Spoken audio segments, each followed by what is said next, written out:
This next section, I'm going to give you a couple of problems to highlight, excuse me, some of the things that will help you with this quarter, all right? None of these are things that you have to do. You won't be graded. This is more kind of just a self-check. And I want to give a couple of these problems just to kind of give an overview of how things work. Most of these things were things that we did in Chem 221.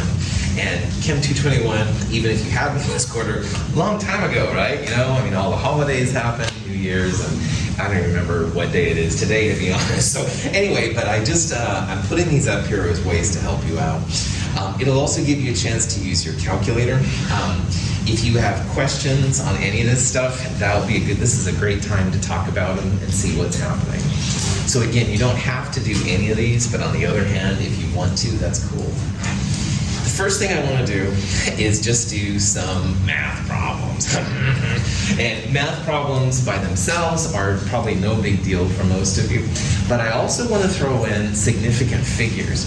And significant figures is a big part of any science field that's experiment driven.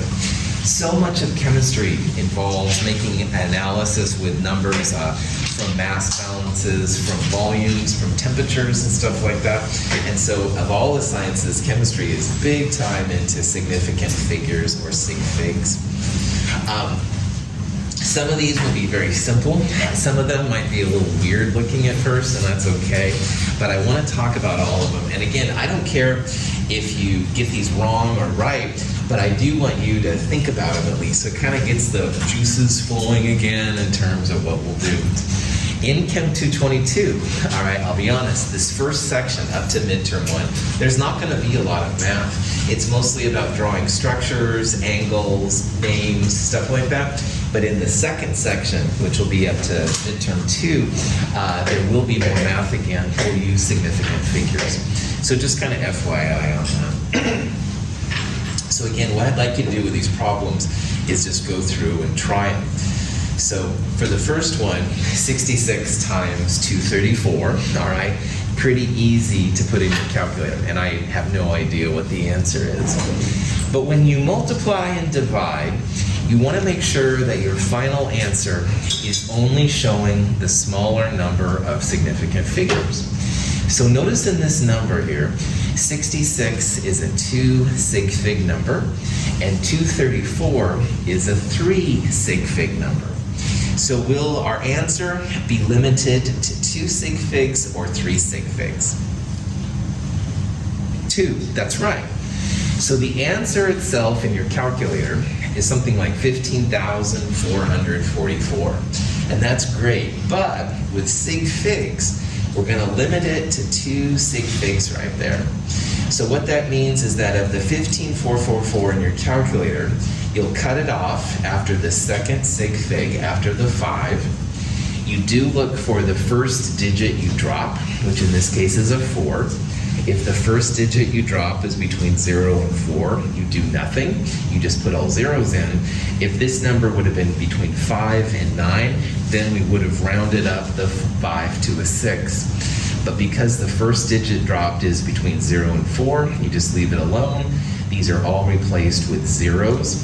15,000 would be the correct sig fig answer for this problem. Any questions on that? Okay. So the next one, we have 10,201 divided by 101 squared, all right?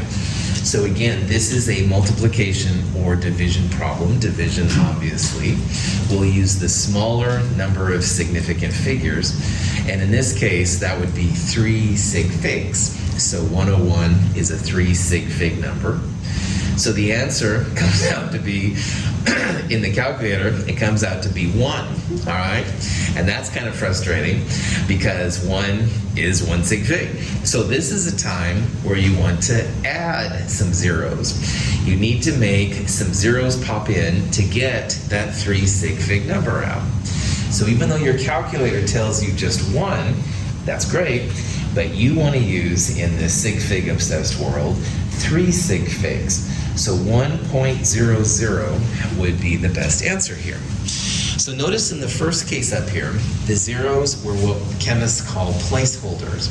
They tell you where you are on the number line, like you're 15,000 and not 15, all right? So they are important in that context, but they're not significant figures.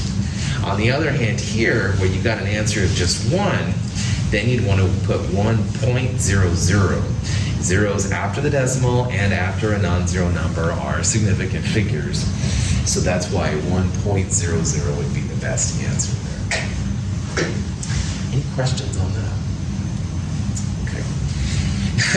The next one is kind of a mind trip. 3 times 4, duh, 12. My son could hopefully tell me that. But anyway, in terms of sig figs though, how many sig figs would you have for 3 or 4? 1, that's right. So 12, the answer, is a 2 sig fig value. So what would you have the answer be for 3 times 4 in the sig fig world? 10, well done. 10, without a dot, is a 1 sig fig value. And this is where sig figs get a little weird, all right? Because really, 3 times 4 is 10. I mean, come on, grade school, hello. But in the sig fig world, all right, 3 times 4 mathematically is 12, but we should only use 1 sig fig because that's where 3 and 4, those are each 1 sig fig numbers. So we'll cut this off after the 1. 2 is between 0 and 4, so we leave it alone. It becomes 10. I also like this because this shows the value of really you're fighting for your sig figs, all right? This is something I'll harp on sometimes, is that chemists really fight for sig figs because you don't want an answer of 10, you want it to be closer to 12, right? And this is one of the places where bad sig figs will sometimes lead to not as good answers. Any questions on that? Okay. Now, the last problems, all right, we're all multiplying and dividing. The next problems are adding and subtracting. And when you add and subtract, you have to think about the doubtful digit. The doubtful digit is literally just the last number in the problems you put down. And you want to make sure that your answer doesn't go to a placeholder beyond the doubtful digit. So in English this time, Instructor Russell, 0.4, that is at the 10th position, and 0.6 is at the 10th position. So both of those are at the 10ths. Over here in the answer, whatever it is, you want it to go to the 10ths as well, all right? This is where fighting for the sig figs is really important. So 3.4 plus 6.6 in your calculator, I believe, is 10. But because these go to a 10th, you want your final answer to go to the 10th as well. So the best answer here, 10.0. Now notice that we're going from 2 sig fig numbers, those are both 2 sigs, to a 3 sig fig number. And that's okay. Adding and subtracting, sometimes you'll end up with more sig figs than you started with, or sometimes even less sig figs than you started with. This is what makes adding and subtracting a little bit different, a little bit weird. In chemistry, most of the things we do are multiplying and dividing. But where we do a lot of adding and subtracting is when it comes to temperature conversions. Because in the lab, we will record Celsius and turn it into Kelvin, all right? And a lot of these weird rules will start to pop in sometimes when you add to make it go to Kelvin or subtract to make it go back to Celsius. Any questions on that? Okay, now the next one, same idea. This is subtraction, so we're going to focus on the doubtful digit. And notice that the 9 and the 1 right there both stop at the 1's position. So we want, whatever our final answer is, we want it to stop at 1 too. So 129 minus 121 is 8. 8 stops at the 1's position. That's good because the doubtful digit for both of these was at the 1's. But here we went from 3 sig fig numbers down to 1 sig fig, all right? And this is something that happens a lot when it comes to different types of subtraction and additions. As a real common example of something we'll do, let's say that we had 20 degrees Celsius. Exactly. And by the way, I'm putting a dot right there because the dot means 0 is a significant number. And we want to turn 20 Celsius into Kelvin, well, you would add 273 to it. So 273 plus 20, 293 Kelvin, all right? And notice we went from 2 sig figs to 3 sig figs. Well, that's okay, because again, both of these numbers stop at the 1 spot. This number stops at the 1 spot. You'll totally go from 2 to 3 sig figs often when you go Celsius to Kelvin. And of course, if you went the opposite way, you would a lot of times go from 3 sig figs to 2 sig figs. So just keep that in the back of your mind. We'll do temperature things a lot with the gases after in the second midterm. So, any questions on that? Sig figs suck, Dr. Russell. Well, all right, whoever said that in the back, not just me being stupid, okay. Anyway, I know sig figs are weird, but here's an example of where they can be pretty helpful. I know that's hard to believe, and you don't have to believe me, and don't trust anyone over 40, but not that I'm, anyway, in this example, 1,000 minus 1, all right? So this is an example of where I think sig figs can be super helpful, especially in chemistry where we have such large numbers sometimes. 1,000 minus 1. Now, there's no dots, all right? No dots at all right there, all right? So that means that the 1 here stops at the 1 spot, but 1,000 here, this 1 stops at the 1,000 spot. So 1,000 minus 1 officially is 999, all right? However, we have to cut this off at the thousands. The larger doubtful digit is the one that rules these problems.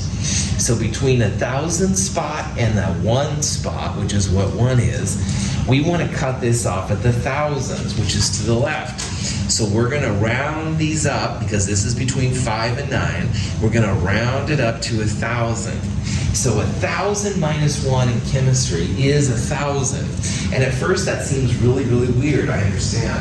But where it comes in handy in chemistry is that you may not have 1,000, but maybe you have a billion, 10 to the 18th of something. And if you subtract just one of those, who cares, right? Because you have like so many things. And this is an example on a much smaller scale of how sig figs can justify the fact that losing 1 of 10 to the 18th or 10 to the 23rd, it's really not a big deal.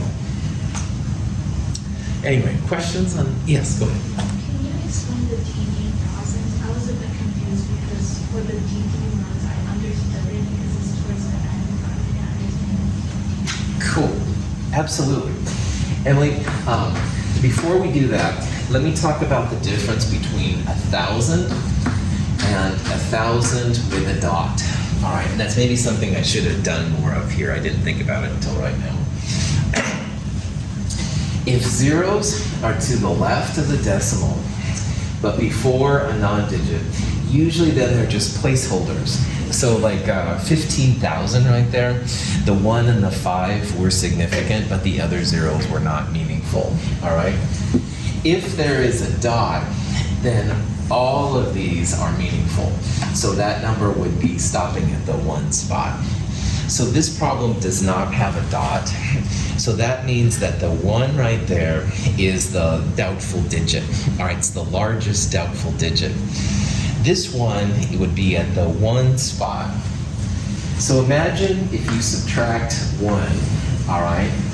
And this is the last, this is the biggest doubtful digit we have, all right? Because these are just placeholders.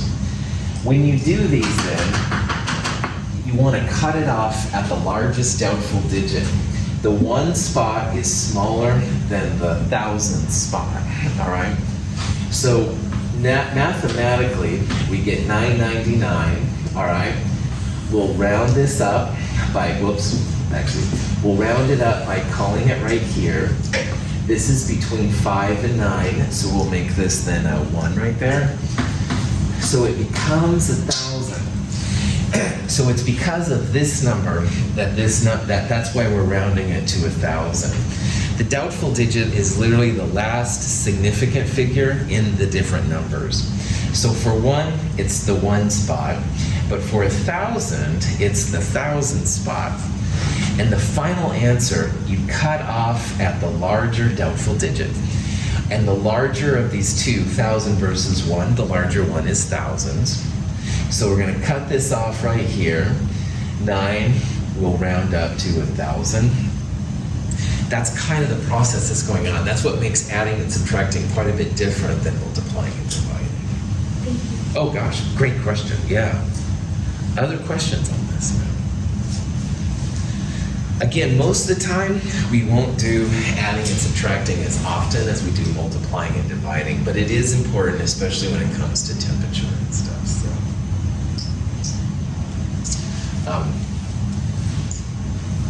let's, Emily, to really focus on that, let's go back to 273 plus 20. Now, up here, I used a dot because I wanted to cut it off at the 1 spot. So like right here, then that became 293. If I didn't have a dot right there, I would still mathematically get 293. But without the dot, now this is the doubtful digit. Like the 273 stops at the 1 spot, and you can go 0.15 if you want, no big deal. But the 20 without a dot now would stop at the 10 spot. So I would round this up. This answer would be 290 Kelvin if we didn't have like a dot right there. So notice how with the dot, we went to the 1 spot, but without the dot, then we have to cut it off at the 10 spot to 290. That's another way to think about this sometimes. So, questions on that? This is great. I love this kind of stuff. So. 97 minus 47 is something that's easy to put in your calculator. In terms of doubtful digit, what position will we cut the answer off based on the 97 and the 47? Yeah, Daniel, well done. The 1 spot, that's right.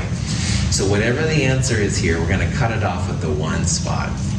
Ah, I did put the dot in. Okay, so anyway, I was just getting ahead of myself there. Anyway, in this case, 97 minus 47, both of those 7s are at the 0, the 1 spot. So we want to make sure we talk to each other as chemists that this 1 spot is significant. But the answer comes out to be 50, exactly. Now 50 without a dot would have a lot different implications than like a 50 with a dot, like I just talked about with Emily. So in this case, that's where the dot pops in. Dots will make your zeros significant, all right? Without the dot right there, 50 would be just a 1 sig fig number. Only the 5 would be meaningful. But 50 with a dot shows that, we have a 2 sig fig value right here. The tens position is the last one with a significant figure. If a dot is intentional in chemistry, it's not an unintentional thing. It's only used for zeros. Any questions on that? All right. And then the last one, 3.4 times 6.7, mathematically comes out to be 22.78. Now in this problem, which is multiply and divide, you want to use 2 sig figs, all right? So we're going to cut the 22.78 off after the 22, and this is now a chance to round up. The first digit you dropped, if it's between 5 and 9, you round up. So 7 is absolutely between 5 and 9, so we'll make the 2 become a 3. The correct answer here would be 23. Up here with like these guys, we didn't need to round up because the first digit dropped was between 0 and 4. But if the digit is between 5 and 9, absolutely round up. By the way, that's one thing I don't like about the textbook we're using right now. It has a weird rule. If 5 is the first digit you drop, and sometimes you round up, sometimes you don't, please ignore that. If the first digit you drop is between 5 and 9, round it up. All right, ignore their rules. 0 to 4, don't do anything. 5 to 9, round up. Any questions? Yeah, okay. If you put a decimal at the end of the 23, would that still be correct? Yeah, that's fine. That's not a problem. Chemists are lazy, right? And so I wouldn't encourage you to do that just because it's extra work, but there's nothing wrong with it, man. So good call. Yeah, that's not a problem at all. Cool. Other questions?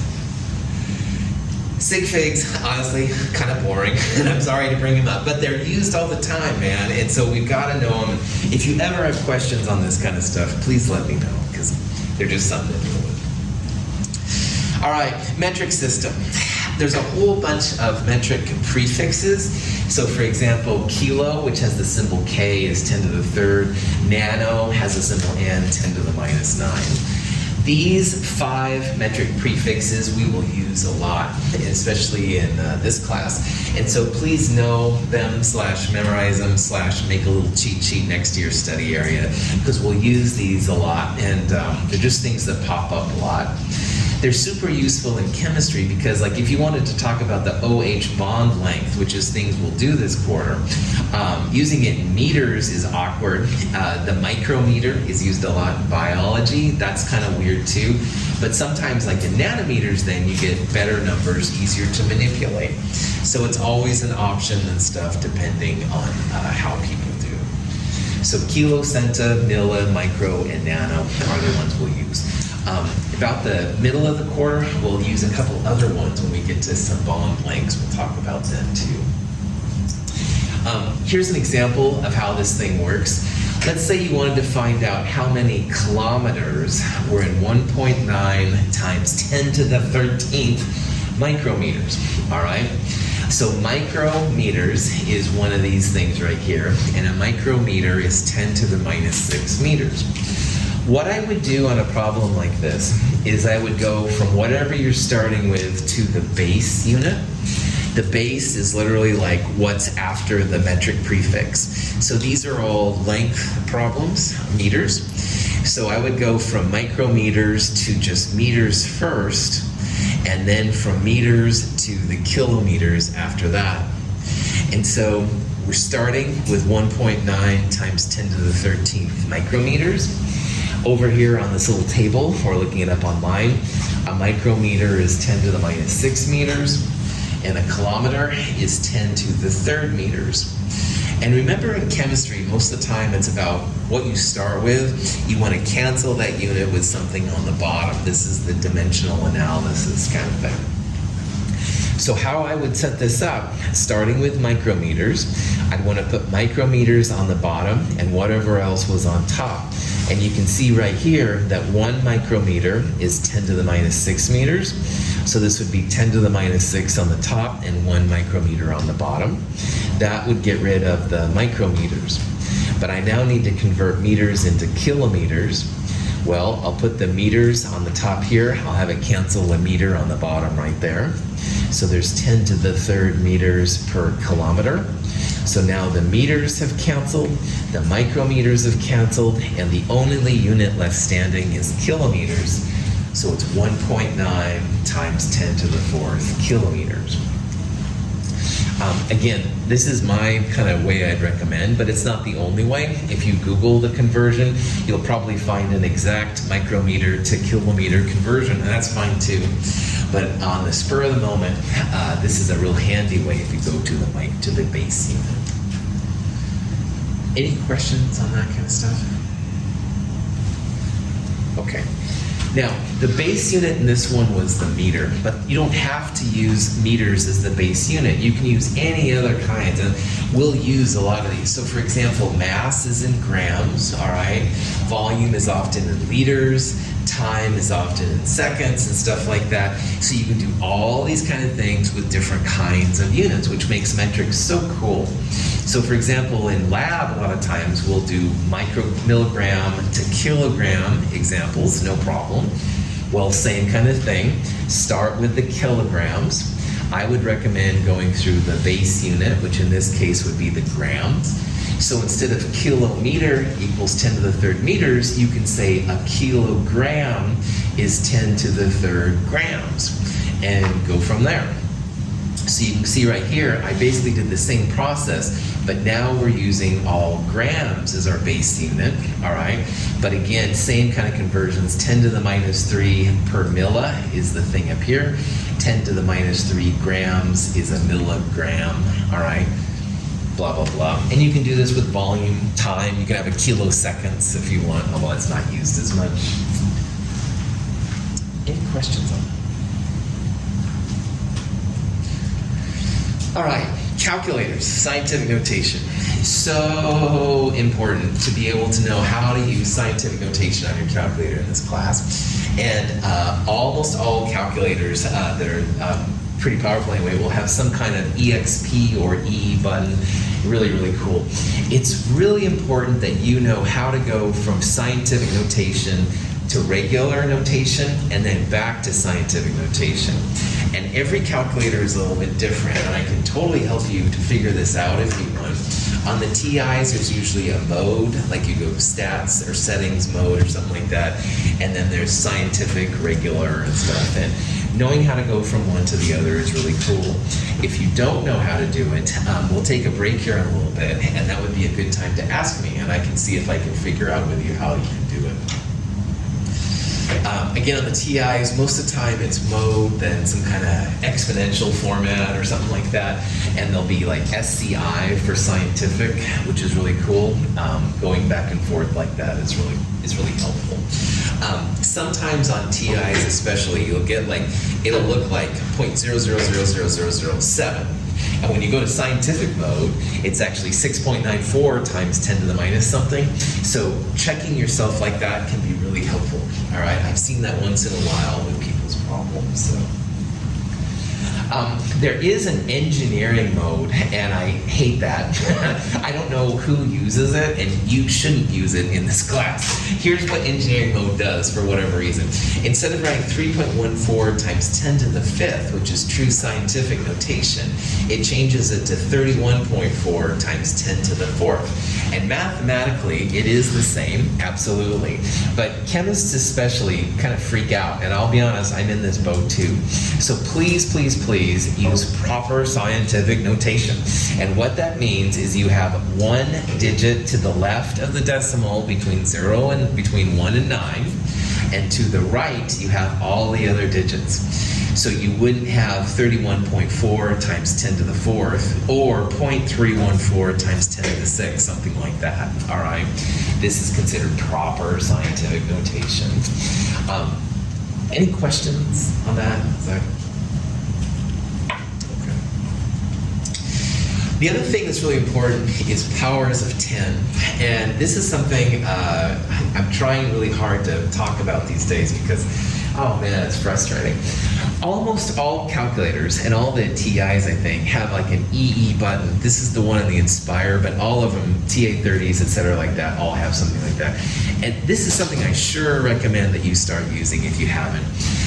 Instead of writing 3.14 times 10 to the 5th, in your calculators, you can go 3.14 E fifth or EE fifth, all right?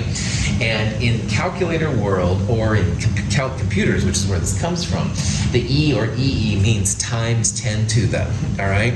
So 3.14 E5 means 3.14 times 10 to the 5th.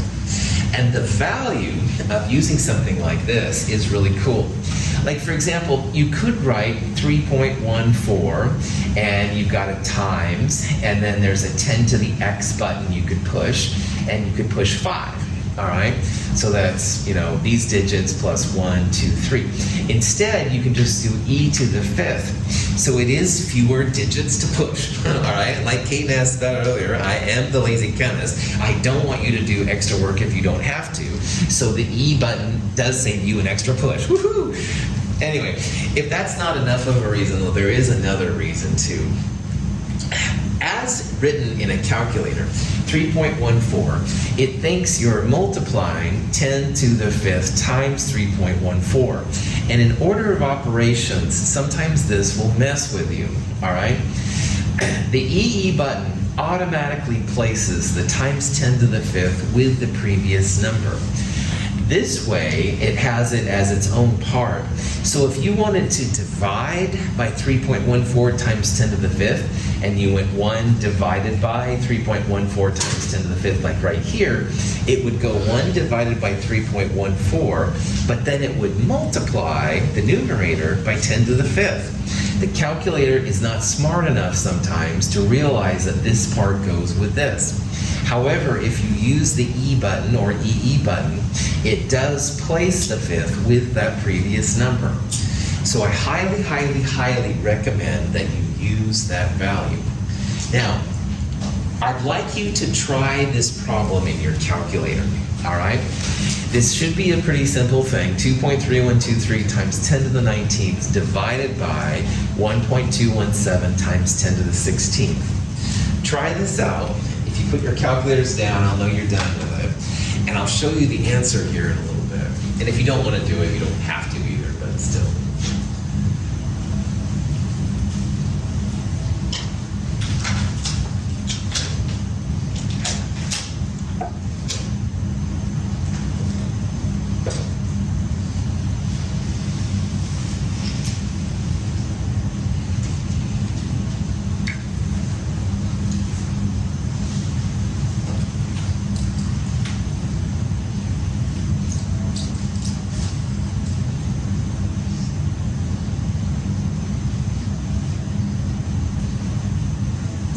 Okay, I think everybody has tried it. Good.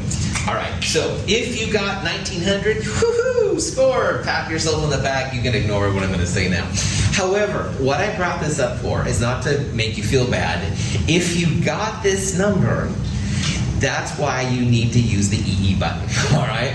Because what happened if you got this number is this part was fine, this part was fine, divide by 1.217, but then instead of having times 10 to the 16th in the denominator, it multiplied by 10 to the 16th.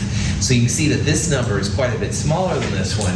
You've got 10 to the 16th not in the bottom but the top. It's almost 32 orders of difference larger, all right?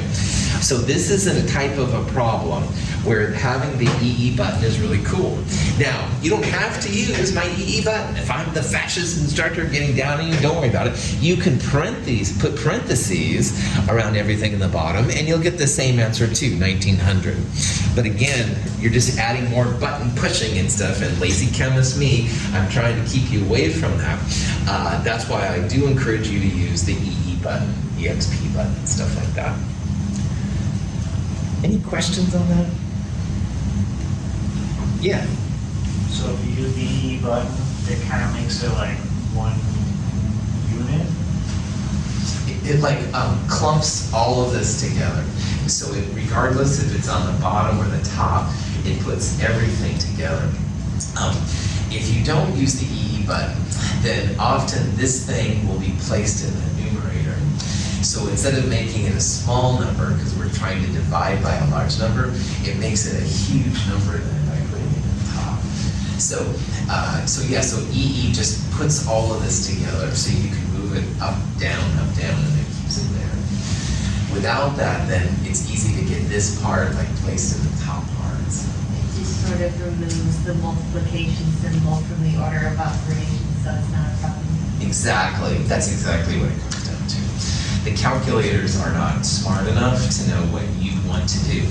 And I really think that's true. Most of the time when I've seen errors like this, the student wanted this to be in the bottom, but it accidentally ended up in the top and stuff. So, and again, if you don't like using the EE button, it's cool, all right? Just put parentheses around everything. It's mostly for x powers of 10 in the denominator, okay? In the bottom part. That's where the problems crack in. And that's why I'm making you go through these silly examples with me. Cool. Other questions? Okay. Real fast from Chem 221. I want to talk real fast about atomic masses and molar mass, because this is something we'll do in this class that's super important. This is a silly thing I did in Chem 221, but I'll do here since, anyway. Oh, I put some water down the drain. I put more water down the drain in my roughly teaspoon of water than there are teaspoons of water in the Atlantic Ocean. So what that means is that small amounts of water have just a gazillion number of atoms in them, all right? And so in chemistry, we have so many pieces running around. It's just crazy. So I took a drink of coffee there while you guys were doing the problem. I probably drank more atoms there than there are teaspoons of water in the Atlantic Ocean. It's just insane. So chemists have developed the molar mass idea to quickly figure out like how much of something we're adding, all right? And it goes through the mole. So in this problem, all right, I want to talk about how to find the molar mass for carbon monoxide, CO. And if you're ever asked to find molar mass, I see some of you doing it already, fantastic. The periodic table is going to be the chemist's best friend. And the red numbers under the elements will be the atomic numbers, atomic masses, molar masses. So for carbon monoxide, all right, I used in this problem 12.01 and 16.00. So if you look at the numbers on this periodic table, carbon is 12.0107, excuse me, and oxygen is 15.9994. Those numbers go out way more sig figs than we will usually need. And so one thing I tell my students is that usually you're going to be fine if you cut these off at the hundredths spot. So 12.01 is fine, and this number to the hundredths would be 16.00.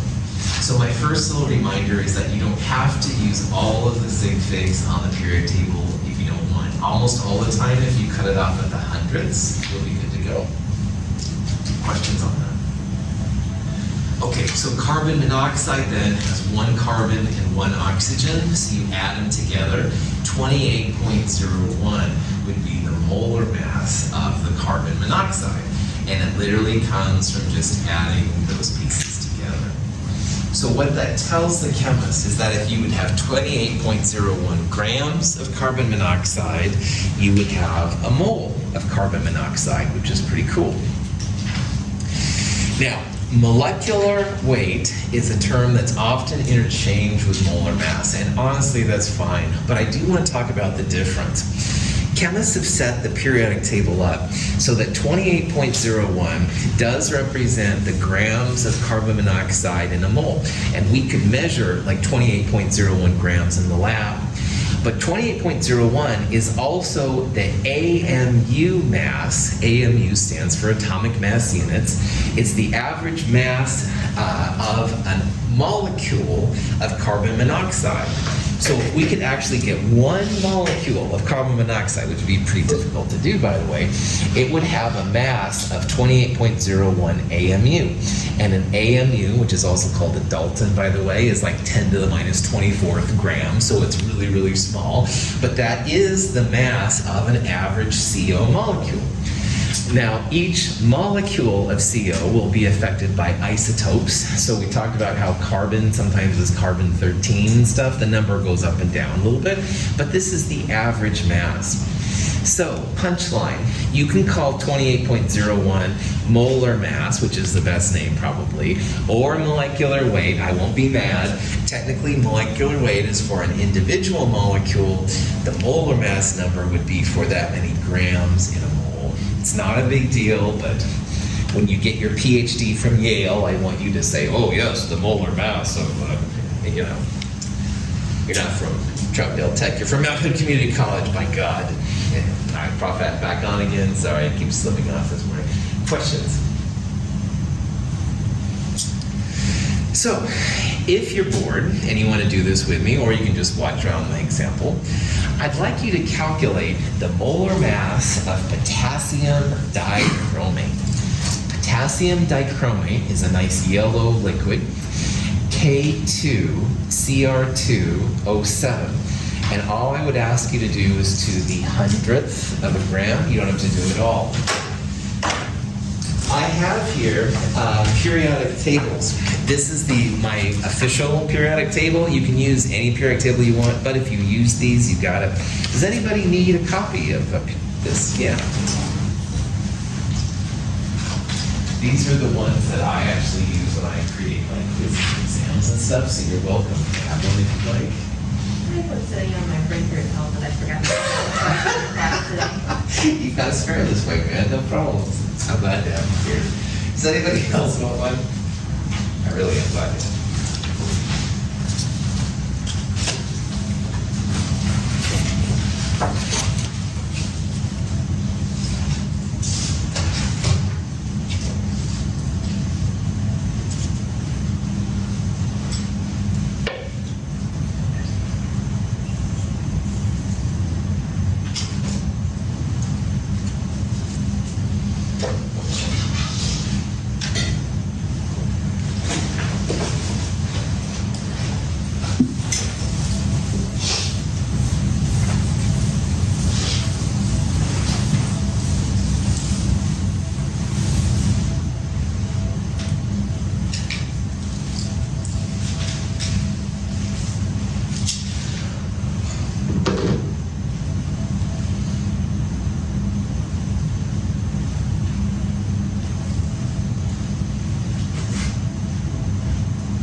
Does anybody want me to wait a little bit longer, or are we good to go? All right. So potassium dichromate, same idea with carbon monoxide. It's just that now there's 2 potassiums, 2 chromiums, and 7 oxygens. So if you look on the periodic table, potassium to the hundredth when my periodic table was 39.10. Chromium was 52.00, and like we saw earlier, oxygen 16.00. So 2 potassiums, 2 chromiums, 7 oxygens. You should get an answer about 294.20. Every periodic table is a little bit different. Molar mass values are constantly being updated and changed. So if your answer is a little bit off, that's okay. Another thing I want to advertise is that in a class like this, having a molar mass calculator can be really helpful. And for my iPhone, I have a couple molar mass calculators. I can put in something like this and it'll spit out numbers. Again, they may be a little bit different from this depending on the values that they use, but it's really cool. There are websites with molar mass calculators. You can probably find apps for your devices and stuff too. Any questions? Okay, 294.20 is a number we'll use here in a little bit, so I'm going to write it down up here. 294.20 grams per mole is the molar mass. So if you had 294.20 grams of potassium dichromate, you'd have a mole of potassium dichromate. It's a conversion factor, just like 12 inches per foot or 100 centimeters per meter. It's a way to convert one from the other. And so here's an example of how you can use it. So let's say you don't have 294.20 grams, but you have 35.013 grams of potassium dichromate, and you wanted to find out how many moles that was. You can absolutely do it. So see if you can take this number and the 294.20 number we calculated earlier and figure out how many moles of this compound we have. Excuse me.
So in a problem like this, you're starting with grams and you want to turn it into moles.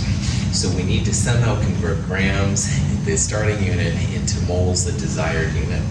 And again, most of the problems in chemistry, you want to make sure the unit you start with is canceled with something on the bottom. Grams over grams cancels out, becomes like 1, like 4 over 4 becomes 1.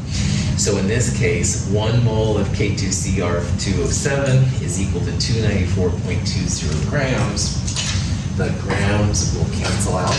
So in your calculator, you would go 35.013 divided by 294.20.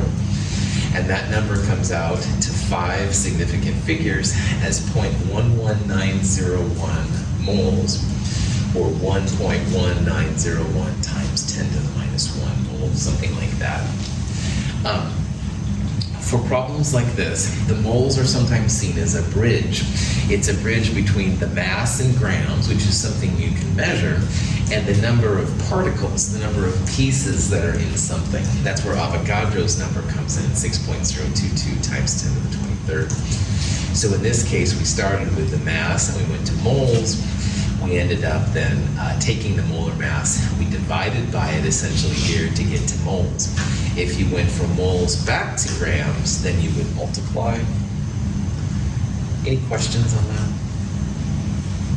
Sweet. All right. Same process here, only now we're trying to find the number of molecules. So we started with the mass. You divided by 294.20 to get the moles. Now you want to go to moles to molecules. They put particles there because if it's an element, you'd have atoms. If it's a polyatomic ion, you'd have ions, all right? But the punchline is you want to multiply by Avogadro's number. Now the value of Avogadro's number that I always ask the students to know is a 4 sig fig number. It's not 6.02 like it says right there, but 6.022 times 10 to the 23rd. So all I would expect you to know for this next problem is the 4 sig fig value. You can't get Avogadro's number to a lot more pieces if you want to, but there's no worries on that. So anyway, I'll just give you the answer right here. So Avogadro's number, 6.022 times 10 to the 23rd. So what you could do then, start off the same way, 35.01 divided by 294.20. This part right here would give you the 0.11 mole answer from before. But now in this new part, you want to multiply by Avogadro's number. Moles, you want to cancel, so you have just molecules left over. And then to 4 sig figs, which is all I would ask you to do, 7.167 times 10 to the 22nd molecules. Any questions on that? The next one I'm just going to show you real fast. The next one will ask how many atoms of chromium are in this many grams of potassium dichromate. And the implication is that once you have molecules, you can then multiply by 2 chromiums per K2Cr2, so 7 molecule, to find the number of atoms. And I do this because, first of all, it's good to know sometimes in chemistry, but the second reason, it also helps us to realize how many atoms are around us all the time. So when I took my drink of coffee right there, I was consuming an incredible number of atoms, not only the water, the H and O's, but also the caffeine and whatever coffee's made of and stuff like that. It's incredible. So this next part is just an extension, same number of grams, but this time how many atoms of chromium there are. Well, just like before, we'll use the molar mass and Avogadro's. This is the number from the previous slide. That's the molecules of potassium dichromate. But to get to atoms of chromium, 1 molecule of potassium dichromate has 2 atoms of chromium. So you can multiply this by 2 atoms of chromium per potassium dichromate, and you get an even larger number, which is just the atoms of chromium in the particular piece. Okay? Any questions on that? Yes? Something that occurs to me, for like problem sets or other homework things, does it matter to you that we write times 10 to the whatever power, or should we write E? Oh, Or does it make a difference? either way. That's right. Either way is cool. Absolutely, right? The formal way is to go times 10 to the, but heavens forbid, we do so much with the E that you can just write, like, you could write 1.433E23, and that would be fantastic. You bet. Yeah, not a problem either way. So, good. Yes? Something similar to what Juliana said. One of the questions was 2.941B. I got that answer, but then your actual answer was 294.2. But on the calculator, I got 2.94E to the 2. Is that okay, or are you gonna mind? No, that's fine. Good question too. You can always use scientific notation all the time, every problem if you want to, all right? When you use regular notation, please do not make me count zeros, all right? So if you have 100,000, that's gonna start to make my hairs get up on the top of my head because I don't wanna have to count all the zeros all the time. So if the number gets really large or really small, then you should use scientific notation, all right? You can always use it all the time if you want to, all right? I generally tell people that numbers like above 10,000 and numbers less than 0.001 are when you should use scientific notation. notation. But if you want to, just use it all the time. That's not a problem. Yeah, it takes me a while sometimes to interpret that 10 is 1 times 10 to the first or whatever it is, but I can do that. That's not a problem. Yeah, so whatever you want to do is cool. Both of those are really cool questions. Great. Other questions? Okay. Normally, we would go to 2507, but in this case, we're going to come back here. So we're going to take a break now. It's about 9:52. I have one more quick thing to do. We'll do this starting at 10 o'clock. So go ahead and stretch your legs and stuff like that. Come back to this room at 10 o'clock. We'll be